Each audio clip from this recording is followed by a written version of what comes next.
Solve करेंगे questions Oliveboard live mock test के जो एसएससी सीजीएल मेंस के लिए हुआ था, है ना। उसमें हम जीके क्वेश्चंस देखेंगे और इन्हें सॉल्व करने की कोशिश, और एक्स्ट्रा कुछ इन्फॉर्मेशन अगर हमें देखने को मिलेगी तो वो देखेंगे, ठीक है ना। तो आप इस वीडियो में बने रहिएगा। तो हम ये जो 12 अक्टूबर का लाइव टेस्ट है, ठीक है ना। तो पहला क्वेश्चन देखते हैं। पहला क्वेश्चन बोलता है which of the following is correct statement regarding vitamin. अच्छा, तो पहली स्टेटमेंट क्या बोल रही है कि all vitamin can be synthesized in the human body. तो जो पहली स्टेटमेंट है वो रॉन्ग है। क्यों? क्योंकि सारे विटामिन सिंथेसाइज नहीं हो सकते ह्यूमन बॉडी में, सिर्फ दो विटामिन के अलावा। विटामिन कौन सा? विटामिन डी और विटामिन के, ठीक।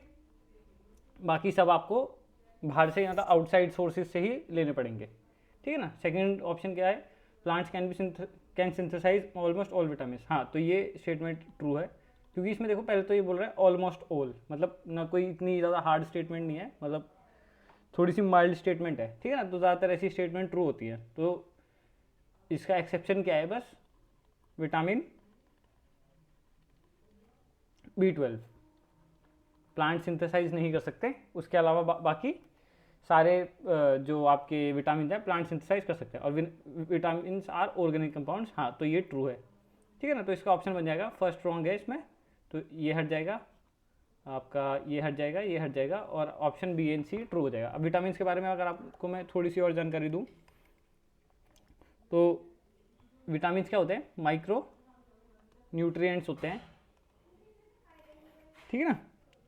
और ये बॉडी को बहुत ही स्मॉल क्वांटिटीज़ में चाहिए होते हैं, स्मॉल क्वांटिटीज़ में, ठीक। आपको अगर मैं कुछ थोड़ा सी और इन्फॉर्मेशन देना चाहूँ तो विटामिन को हम सब डिवाइड करेंगे किसमें? फैट सॉल्यूबल और वाटर सॉल्यूबल, ठीक।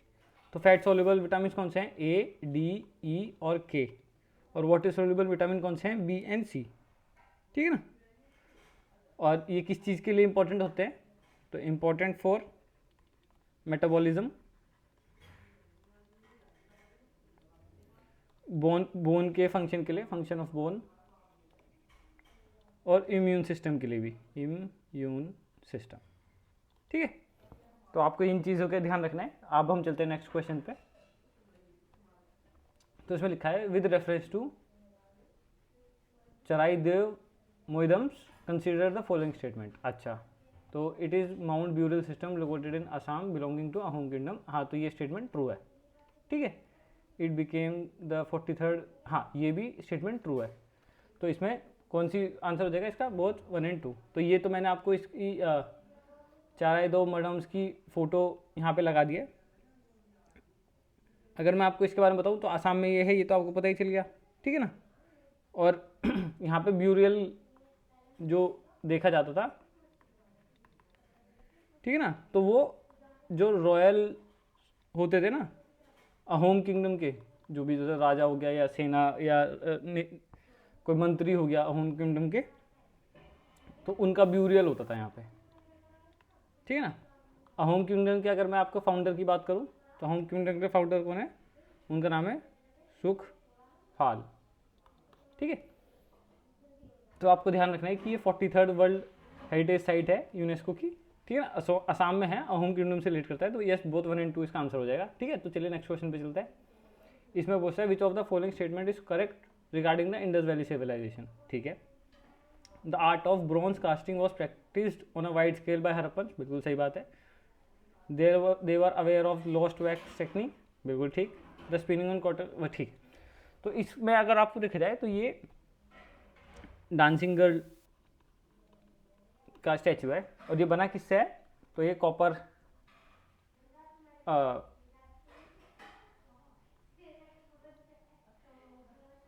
और ब्रॉन्ज, ठीक है ना।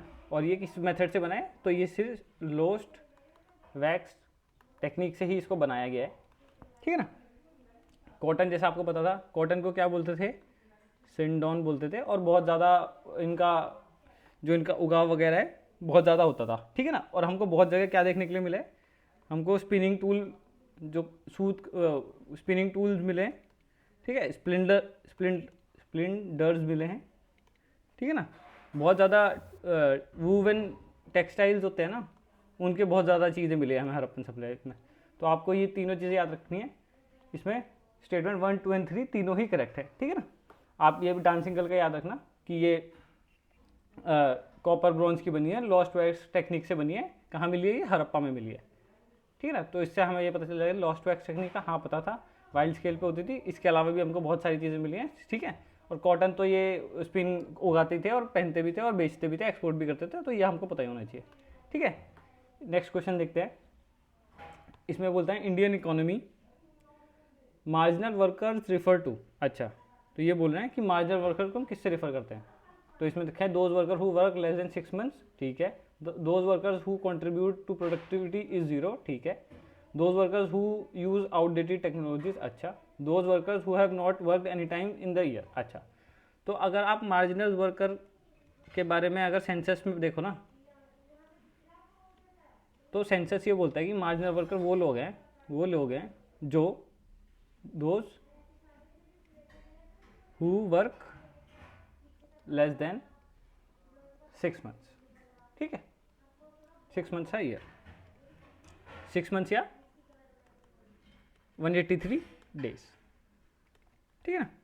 अगर 183 से मोर काम करता है तो उसको बोला जाएगा मेन वर्कर, ठीक है। मेन वर्कर हमारे सेंसस के हिसाब से कितने हैं? 77.8%, ठीक है। तो इसका आंसर कितना हो जाएगा? इसका आंसर हो जाएगा ए, ठीक। नेक्स्ट क्वेश्चन पे चलता है। इसमें बोलता है कि following statement are made regarding global warming. Global warming is a long term heating of earth surface observed since the pre-industrial period due to human activities, primarily fossil fuel burning, which increase heat trapping। बिल्कुल सही बोल रहा है, सही एकदम है। और second बोल रहा है global warming causes climate change which poses a serious threat on line in forms of widespread। अब देखो दोनों स्टेटमेंट स्ट्रेट है, सिंपल है। ये एक्सप्लेन कर रहा है, ये उसकी जो बैड थिंग्स हैं वो चीज़ें बता रहे हैं, ठीक है। दोनों बहुत ही नॉर्मल स्टेटमेंट्स हैं, तो ये दोनों स्टेटमेंट से ट्रू हो जाएंगी। अगर मैं आपको ग्लोबल वार्मिंग के बारे में अगर बताऊं तो सेम ग्लोबल वार्मिंग की जो आपकी डेफिनेशन है, तो ग्लोबल वार्मिंग किसे बोलेंगे? जैसे ऊपर लिखा है लॉन्ग टर्म इंक्रीज होता है इन अर्थ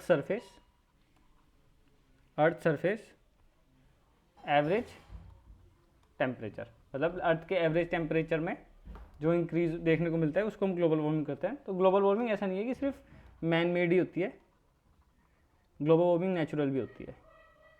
जो नेचुरल होती है वो कैसे होती है? वॉल्केनिक इरप्शन,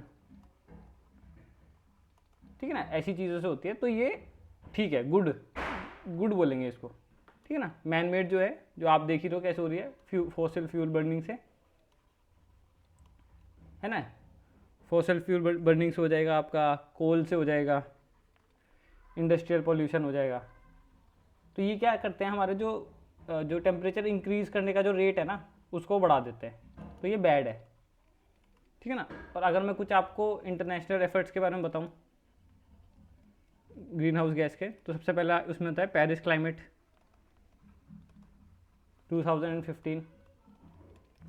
इसमें क्या बोला था, जो कंट्रीज ने मिलकर बोला था कि हम जो ग्लोबल वार्मिंग है ना उसको 2 डिग्री सेल्सियस पर लिमिट करेंगे और एम करेंगे 1.5 डिग्री सेल्सियस पे लाने की, ठीक है। तो इसका आंसर हो जाएगा बोथ ए एंड बी। और नेक्स्ट क्वेश्चन पे चलते हैं। ये सेम करंट अफेयर का फैक्चुअल क्वेश्चन है, तो इसका आंसर है अर्जुन इरिगाइसी। ये बने हैं second chess player after Viswanathan Anand to achieve the prestigious 2800 Elo rating in classical chess December 2024, ठीक है। ये नॉर्मल आपका वो क्वेश्चन है। हाँ, तो इसके बाद वो है कि विच of the following statement is correct. तो इसमें आपको बताना है कौन सी स्टेटमेंट करेक्ट है। तो Surendra Banerjee was the editor of newspaper Bengalee. Dinabandhu Mitra founded Hindi weekly Abhyudaya. NM Gokhale started the newspaper name Dinabandhu. अच्छा, तो इसमें जो आपकी स्टेटमेंट रॉन्ग है वो है सेकंड, ठीक है ना, फर्स्ट वाली करेक्ट है। ठीक है, सुरेंद्रनाथ बनर्जी ने बंगाली लिखा था, गोखले ने दीनबंधु लिखा था, आपका 1870 शायद 1 में लिखा था, और दीनबंधु मित्रा ने लिखा था नील दर्पण। ठीक है ना, और अभ्युदया किसने लिखा था? मदन मोहन मालवीय ने। ठीक है, तो आपसे क्या पूछा है, which of these are correct, तो आपका ए और सी करेक्ट हो जाएगा, बी रॉन्ग है। ठीक है ना, नेक्स्ट क्वेश्चन पे चलते हैं। Which of the identify the incorrect statement are like parallels of latitude all meridians are equal length. तो जैसे मैंने आपको लिए यहाँ पे लगाया, तो हाँ ये सारी मेरिडियन इक्वल लेंथ की होती हैं। ठीक है ना, तो ये स्टेटमेंट तो ट्रू है, ये स्टेटमेंट तो क्या है, ट्रू है। When the prime meridian of Greenwich has a sun at the highest point, अच्छा, all the places along the meridian will have midday और नून। नहीं, ऐसा नहीं होगा, ये ज़रूरी नहीं है। All the parallels are the equator call north latitude and similarly, हाँ ये दोनों स्टेटमेंट ठीक हैं। ये बोल रहे हैं कि जो नॉर्थ में होंगे उनको नॉर्दर्न लैटिट्यूड्स बोलेंगे और इन्हें सदर्न लैटिट्यूड्स बोलेंगे, बिल्कुल ठीक है। सेकंड फर्स्ट वाले भी ठीक है, तो अगर हम ऑप्शन एलिमिनेशन से जाएं तो भी ये सेकंड वाला गलत है, और ये सही बोल रहा है कि प्राइम मेरिडियन जो होगा ना, तो वहाँ पे ज़रूरी नहीं है कि यहाँ पे अगर नून हो रहा है तो यहाँ पर भी नून हो। यहाँ पर क्या पता शाम है ना, तो आप अगर सीधा सीधा एलिमिनेशन भी लगाओगे यहाँ पर, तो आप सीधा सीधा देख सकते हो कि 1 और सेकंड दोनों करेक्ट है। रॉन्ग कौन सा है? रॉन्ग है खाली 2। ठीक है, नेक्स्ट पे चलते हैं। Which of the following molecule contains a coordinated bond, तो इसका आंसर हो जाएगा आंसर नंबर ए। ठीक है,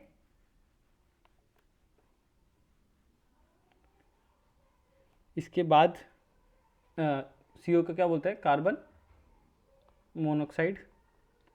H2O तो वाटर हो गया आपका, N2 नाइट्रोजन हो गया, CH4 मीथेन हो गई। तो इसका आंसर क्या होगा? Carbon dioxide. नेक्स्ट पे चलते हैं।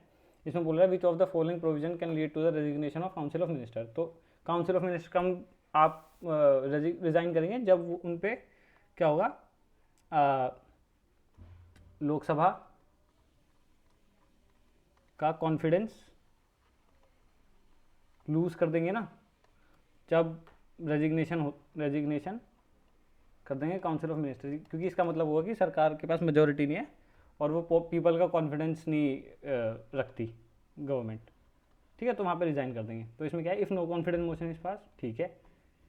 If non passage of motion of thanks, ठीक है। The president motion of thanks देंगे, सेम इसको भी बोला जाएगा। मनी बिल गेट्स डिफीटेड, बिल्कुल बिल्कुल। अगर बजट ही पास नहीं हुआ तो इसका मतलब तो यही माना जाएगा ना कि सरकार के पास मेजोरिटी नहीं है। तो स्टेटमेंट 1, 2 एंड 3 तीनों करेक्ट हो जाएंगे इसके। नेक्स्ट क्वेश्चन पे चलते हैं। नेक्स्ट क्वेश्चन पे पूछ रहा है ये कि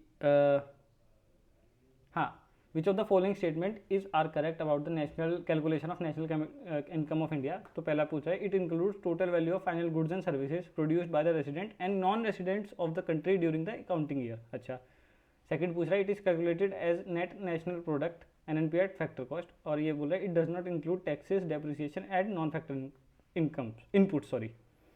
तो इसमें जो राइट होगा वो होगा ऑप्शन नंबर ये 2 सही है और 3rd सही है। इसमें फर्स्ट वाले में आप देखिए नेट नेशनल प्रोडक्ट से ही आप देख पा रहे होगे कि इसमें हम इंक्लूड करेंगे वो प्रोडक्ट जो सिर्फ हमारे नेट नेशनल्स ने बनाया है, तो उसमें हम नॉन रेसिडेंट्स का क्यों ही ऐड करेंगे। ठीक है ना, तो इसीलिए हमारा फर्स्ट वाला रॉन्ग हो जाएगा और सेकंड और थर्ड दोनों हो जाएंगे। तो इसका आंसर हो जाएगा ऑप्शन नंबर बी। ठीक है, दोनों ऑप्शन ये ठीक है। हम नहीं इंक्लूड करते taxes depreciation and non factor inputs, बिल्कुल ठीक। हम नहीं इंक्लूड करते हम NNP एंड फैक्टर कॉस्ट को बोलते हैं नेशनल इनकम। ठीक है ना, और हम इंक्लूड सिर्फ करते हैं अपने जो नेशनल रेसिडेंट्स ने जो प्रोडक्ट बनाया है। ठीक है ना, ठीक है। नेक्स्ट क्वेश्चन पे देखिए, ये ट्रिब्यूटरीज की बात करें तो इंडस की ट्रिब्यूटरी आपको पता है, इंडस की ट्रिब्यूटरी होगी जांस्कार। ठीक है ना, गोदावरी, को कैसे याद करते हो? पी पर पौवा परसेंट मतलब पेन गंगा हो जाएगी। उसके बाद महानदी की हो जाएगी मांड। तो इसका ऑप्शन हो जाएगा फर्स्ट का बी, फर्स्ट का बी, तो ये हट जाएगा, ये हट जाएगा। फर्स्ट का बी, सेकंड का सी, सेकंड का सी, तो ये थर्ड का ए। हाँ, तो ऑप्शन नंबर 4 ठीक हो जाएगा हमारा। ठीक है, तो चलते हैं नेक्स्ट क्वेश्चन पे। ये बोल रहा है which of the following statement is correct about the सुख ही कुल पॉलिसी अबाउट किंग अकबर। अच्छा, तो सुख ही कुल के बारे में हमसे पूछ रहे हैं। तो सुख ही कुल, हाँ, ऑप्शन देखिए पहला, Raja Todarmal help Akbar in framing governance around the idea of सुखी कुल। अच्छा, मतलब देखते हैं अभी, है ना, अभी देखते हैं। सेकंड ऑप्शन क्या बोलता है कि this policy focused on creating system based on universal applicable ethics. अच्छा, तो सेकंड स्टेटमेंट तो ठीक है, नॉर्मल स्टेटमेंट है, कुछ डिफाइन कर रहा है, इतना कुछ इसमें आपको हार्ड एंड फास्ट कुछ भी नहीं दिख रहा होगा। नॉर्मल जो हार्ड एंड फास्ट और नॉर्मल जो ज़्यादातर जो आपकी स्टेटमेंट्स होती है ना, वो ठीक होती है, और ये वैसे भी ठीक है। पर यहाँ पे जहाँ पे देखो आपको फैक्चुअल इन्फॉर्मेशन दे दी ना, तो बहुत ज़्यादा आपके पास क्या होगा, चांसेस होंगे कि फैक्चुअल इन्फॉर्मेशन में ही जो एग्जामिनर होगा वो गड़बड़ करने की कोशिश करेगा। जैसे पीछे वाले में आप देख रहे थे ना, गड़बड़ कहाँ करी इन्होंने, नॉन रेसिडेंट में। ये पूरा पढ़ने के बाद कहाँ पे आदमी ध्यान से नहीं पढ़ेगा, नॉन रेसिडेंट में, तो यहाँ पे गलती करेगा। बाकी सब ठीक दिया है, यहाँ पे गलती करा दी आपसे, है ना। यहाँ पे आप देखो, तो यहाँ पे जैसे राजा टोडरमल अकबर तो आपको पता ही है, तो ये कहाँ पे खेल होगा, यहाँ पे इन्होंने कहीं ना कहीं आपसे गलती करवाई होगी। तो ये राजा टोडरमल नहीं थे, किसने फ्रेम कराने में मदद करी थी, उनका नाम था अबू फजल। ठीक है ना, तो इसका ऑप्शन हो जाएगा सेकंड ओनली। अगर मैं आपको सुलही कुल के बारे में कुछ बताऊं, तो ये बोलता था, ये किस तरह की एक्सप्रेशन देता था, जैसे इसको अगर मैं और डिफाइन करूं तो ये बोलता था फ्रीडम ऑफ एक्सप्रेशन है आपको। ठीक है ना, रिलीजन का कोई डिफरेंस नहीं होगा, है ना। यूनिवर्सल पीस की बात करता था,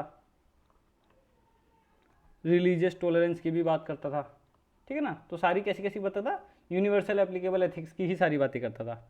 और टोडरमल के बारे में बोलूँ तो ये कौन थे, फाइनेंस मिनिस्टर थे अकबर के। और उन्होंने क्या शुरू किया था,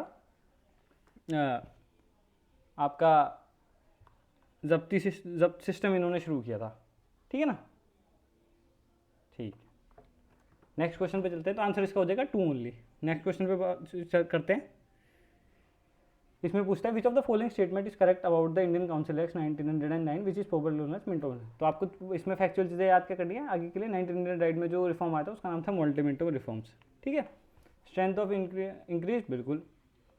जब भी कोई ऐसा कोई एक्ट आता था ना, उस पर ये क्या करते थे, थोड़ा थोड़ा आपको चारा या फिर एक तरीके से बहुत ऐसा लुभाने के लिए इंडियंस को थोड़ा थोड़ा कुछ कुछ करते रहते थे। तो इन्होंने इसमें क्या किया कि लेजिस्लेटिव काउंसिल का जो स्ट्रेंथ थी ना वो इंक्रीज करती थी। वो कितनी कर दी थी, 16 से लेके 60 कर दिया था इन्होंने। ठीक है, Indian member for the first time included in the executive council of governor general. हाँ, तो ये भी सही है। और पहले जो हमारे मेंबर थे उनका नाम था सत्येंद्र प्रसाद सिन्हा। ठीक है ना, और सबको पता है कि फेमसली इन्होंने क्या करा था, सेपरेट इलेक्टोरेट्स फॉर मुस्लिम भी किया था। तो ये पूछ रहे हैं करेक्ट कौन से इन्फॉर्मेशन, तो तीनों ही करेक्ट हैं, तो ऑल ऑफ दी अबव इसका आंसर हो जाएगा। अब चलते हैं नेक्स्ट क्वेश्चन पे। हाँ, which of the following books authors pair is correctly matched. तो Indian after Gandhi, Ramachandra Guha, discovery of India, Bipin Chandra Roy, suitable for Arundhati Roy, argument. तो सिर्फ और सिर्फ इसमें जो ठीक है वो है option number first, India after Gandhi by Ramachandra Guha. और आप अगर मैं बाकी ऑप्शंस की बात करें तो डिस्कवरी ऑफ इंडिया लिखी किसने, जवाहर लाल नेहरू जी ने। आ सुटेबल बॉय लिखी विक्रम सेठ ने। द आर्गुमेंटेटिव इंडियन लिखी अमात्य सेन ने। ठीक है, ये मैंने बता दिया आपको। अब नेक्स्ट क्वेश्चन पे चलते हैं अपना कि व्हाट इज बैंक रेट। तो बैंक रेट क्या होता है, तो ऑप्शन दिया है, it is the rate charge by the commercial bank to lend to the central bank. अच्छा, it is the rate charge by the central bank for lending funds to commercial bank. It is the rate which central bank lends to big industries, which it is the rate which commercial bank lend money to common people. तो ये नहीं है इसका option, ये भी नहीं है, ये भी नहीं है, तो इसका सही ऑप्शन है क्या, option number 2, it is a rate charge by central bank for lending funds to commercial bank. ठीक है, ये तो बस नॉर्मल टर्म है, ये आपको याद रखने की जरूरत है। चलिए अगले क्वेश्चन पे चलते हैं। Which of the statement correct regarding Mahatma Gandhi national employment guarantee act मनरेगा? Its primary objective is the scheme to guarantee 100 days of employment in every financial year. Adult members of the rural household can be benefited from the schemes. तो दोनों ही statement की true हैं। ठीक है, तो मनरेगा के बारे में, मनरेगा कब शुरू हुई थी? 2005। इसके जो अगर आपको इसमें काम लेना तो इसमें आपको क्या होना पड़ेगा, सिटीजन होना पड़ेगा इंडिया का, 18 ईयर्स से ज़्यादा एज होनी पड़ेगी, और रूरल हाउस होल्ड का आपको होना पड़ेगा। ये 3 कंडीशंस हैं। ठीक है, तो इसका आंसर हो जाएगा बोथ 1 and 2 आर करेक्ट। ठीक है, नेक्स्ट क्वेश्चन पे देखते हैं, which of the following statement is correct. तो इसमें बोलता है, अब देखना आप ये क्वेश्चन कैसे गलत बनाते हैं। Ampere law describes the relationship between electric current and magnetic field it produce. अच्छा, Maxwell equation is set of 4 fundamental equations governing electric and magnetic field in absence of charge and current. तो आप देखो question की इन्होंने framing कैसे करी कि कहाँ गलती कर सकते हैं। तो आप अगर क्वेश्चन बनाते तो आप कहाँ गलती करते, तो ये लाइन तो आप इसमें तो आप कुछ ऐसा बदल नहीं सकते। आप बदल सकते हो यहाँ पर, एब्सेंस की जगह कर सकते हो आप प्रेजेंस की जगह कर सकते हो एब्सेंस, और यही यहाँ पे इन्होंने किया है। तो आंसर इसका हो जाएगा 1 ओनली। ठीक है ना, देख रहे हो आप कि कहाँ पे गलती करानी से। जैसे यस को नो कर देंगे, 1 को 2 कर देंगे, 110 को कुछ और बदल देंगे। इनको ऐसी स्टेटमेंट को गलत बनाना बहुत आसान होता है। आपको इसको गलत बनाने के लिए ना आपको इसकी पूरी नॉलेज होनी चाहिए। ठीक है ना, तो आप देखो कि क्वेश्चन गलत कहाँ से करते हैं। तो ओनली स्टेटमेंट 1 करेक्ट हो जाएगा इसका। आप ना स्टेटमेंट पढ़ते हुए भी ये भी चीज़ एनालाइज करो कि किया करो कि कौन सी स्टेटमेंट ये बहुत आसानी से गलत कर सकते हैं। जैसे प्रेजेंस एब्सेंस को करने में कितना ही वक्त लगेगा, बिल्कुल भी वक्त नहीं लगेगा। यही इन्होंने गलत किया है। नेक्स्ट क्वेश्चन देखते हैं। हाँ, एस्टिलेमेंथिस के बारे में बात कर रहे हैं ये। ठीक है, फॉलोइंग इज नॉट ट्रू। तो aschelminthes are bilateral symmetrical and triploblastic animals, बिल्कुल ठीक है। They exist as a free living soil from और एज अ पैरासाइट, ठीक है बिल्कुल। The body is round and pointed at both the ends. अच्छा, it is segmented and covered with thin cuticles. नहीं, thin cuticles में नहीं covered होता ये वाली स्टेटमेंट आपकी रॉन्ग हो जाएगी। ठीक है ना, नेक्स्ट क्वेश्चन पे चलते हैं। which will the induced current became the highest coil? अच्छा, when the direction of motion of coil is not at the right angles to the magnetic field. Second, when the direction of the motion is at the right angle at the electricity. When the direction of motion of coil is right angle at the angles to the electrical source. When the direction of the motion, अच्छा, तो इसका जो answer होगा ना वो होगा answer number 4, when the direction of a motion of a coil is at right angles at the magnetic field. तो maximum होगी राइट एंगल पे 90 डिग्री, और मिनिमम होगी आपकी 180 डिग्रीज पे। याद रखना, और ये याद रखना कि direction of the motion of the coil is at right angles to the magnetic field. Next question पे चलते हैं। National rural health mission was launched in which of the following year? तो ये तो खाली फैक्चुअल क्वेश्चन है, इसको आपको याद रखना है कि 2005। नेक्स्ट क्वेश्चन पे चलते हैं। विच ऑफ द फॉलोइंग, इनको तो आपको मिसमैच करना है। तो आर्टिकल 17 हो जाएगा 4th, तो फर्स्ट का आ जाएगा 4th, वो फर्स्ट का हो जाएगा 5th, और एक ही ऑप्शन है, आपको बिल्कुल भी करने की जरूरत नहीं। बाकी हम देखें तो क्या की बात करें, 343 होगा आपका ऑफिशियल रूल, तो डी का 3rd, 80 प्रेसिडेंशियल रूल, इनका तो कुछ नहीं होगा। कॉम्पोजिशन ऑफ कमर्शियल स्टेट, ये हो जाएगा, और आपका 5th में फंडामेंटल ड्यूटीज हो जाएगा। ये आपका ऑप्शन बी हो जाएगा। ठीक है, नेक्स्ट क्वेश्चन पे चलते हैं। Which of the following as the highest sex ratio, has the sex ratio less than the national sex ratio of 943 as per the census of India? ठीक है, तो आंध्र प्रदेश का जो सेक्स रेशियो है मैं आपको बता देता हूँ, वो है 993। महाराष्ट्र का है 929, उत्तराखंड का है 963 और हिमाचल प्रदेश का है 972। तो इसका आंसर हो जाएगा ऑप्शन नंबर 2। चलिए नेक्स्ट क्वेश्चन पे चलते हैं। Which of the chemical formula of nitromethane, तो इसका आंसर हो जाएगा, आपको इनके बारे में बताता हूँ, NCH3NO, तो ये हो जाएगा नाइट्रोस मीथेन। CH3NO2 हो जाएगा नाइट्रोमीथेन। CH4H2O हो जाएगा, CH3NO3 हो जाएगा मीथेल नाइट्रेट, और इनका हो जाएगा